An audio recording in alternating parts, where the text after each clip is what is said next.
এবং সেই সংস্কার পরিষদের অধিবেশন কখন ডাকা হবে? আপনারা জানেন যে 12 ফেব্রুয়ারি দুটি নির্বাচন হয়েছে, একসাথে সংসদ নির্বাচন এবং সেটি একটা প্রেসিডেন্সিয়াল অর্ডারের মাধ্যমে।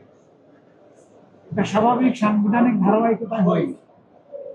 সেখানে অনেকগুলো কথা ছিল, শর্ত ছিল, টোটাল 15টা আদেশ সেখানে দেওয়া হয়েছে একই দিনে।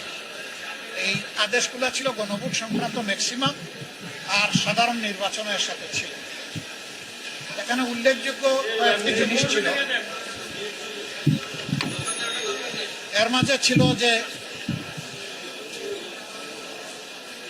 পার্লামেন্ট নির্বাচন অনুষ্ঠিত হওয়ার অব্যবহিত পরে স্বল্পতম সময়ের ভিতরে অধিবেশন আহ্বান করার জন্য প্রধানমন্ত্রী লিখিতভাবে প্রেসিডেন্টকে আহ্বান জানাবেন। তাই করেছেন, কিন্তু তিনি একটা করেছেন আরেকটা করেন। এটা আমাদের কাছে মনে হয়েছে বলে শুধু জাতীয় সংসদের অধিবেশন ডাকা হয়েছে, কিন্তু সংস্কার পরিষদের অধিবেশন ডাকা হয়েছে। প্রথম দিন যেহেতু সময় কম ছিল এবং আপনারা জানেন যে একটা ইস্যুতে আমরা ওয়াকআউট করেছিলাম, আমরা সেখানে কথা তুলেছি, কিন্তু সেই কথাটা আমলে নেওয়া হয়। আজকে অধিবেশনের শুরুতেই দাঁড়িয়ে আমরা এই ব্যাপারে কথা বলার চেষ্টা করেছি। তখন মাননীয় স্পিকার 1 ঘন্টা পরে আমাদেরকে স্লট দিয়েছিলেন। আমরা 13 নভেম্বর গত বছর জারি করা এই আদেশ আমরা পুরোটাই সেখানে পড়ে শুনেছি এবং আমরা বলেছি যে আজকে শেষ দিন, পঞ্জিকা দিবস, এর সমাধান আমরা চাই। আমরা শপথ নিয়েছি, আমাদের শপথের কি হবে? যারা শপথ নেন নাই তারা শপথ কখন নেবে এবং সেই সংস্কার পরিষদের অধিবেশন কখন ডাকা হবে? গণভোটকে আদৌ মান্য করা হবে কিনা? 70% জনগণ সংস্কারের পক্ষে গণভোটে রায় দিয়েছে। সেই গণভোটের শেষ অবস্থানটা কি হবে? এই সমস্ত বিষয় দাঁড়িয়ে বলা, মাননীয় স্পিকার বলেছেন যে এই ব্যাপারে আপনারা সুনির্দিষ্ট নোটিশ দিলে আমরা বিষয়টা বিবেচনায় নিয়ে আলোচনা করব। আমরা এখন নোটিশ প্রদান করব। আমরা নোটিশ করে সংসদের ভিতরেই এর সমাধান আমরা করতে চাই, কিন্তু কোনো কারণে যদি সংসদের ভিতরে আমরা জনগণের এই প্রত্যাশা বা আকাঙ্ক্ষার বাস্তবায়ন না পাই, তখন স্বাভাবিকভাবেই আমাদেরকে রাজপথে তখন আন্দোলন, কিন্তু আমরা এটা চাই না।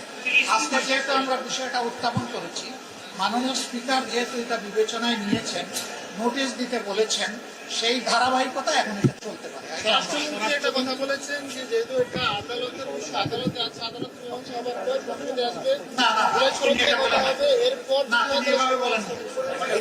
এই ব্যাপারে শুনেছি আদালতেও আশ্রয় নেওয়া হয়েছে, আমি সঠিক জানি না সেইটা কোন কি হবে না হবে। তিনি এই ব্যাপারে ক্লিয়ার কিছু বলেন। আমি কার্য উপদেষ্টা কমিটির বৈঠকে যে নিয়ে আলোচনা করার কথা বলা হয়েছে, আহ্বান জানিয়েছে, আমরা এটা কার্য উপদেষ্টা কমিটির বৈঠকের সাবজেক্ট মনে করি না।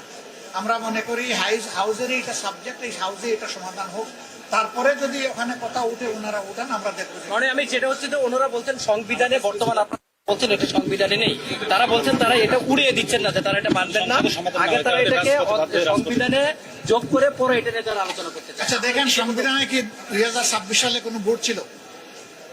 এটা তো ছিল না। এই প্রেসিডেন্সিয়াল অর্ডার, একই অর্ডার, এই একই অর্ডারের মাধ্যমে যেটা হয়েছে, আপনি এক অংশকে সংবিধানের বাইরে গেলেও মানবেন, আর এক অংশ বাইরে গেলে মানবেন না।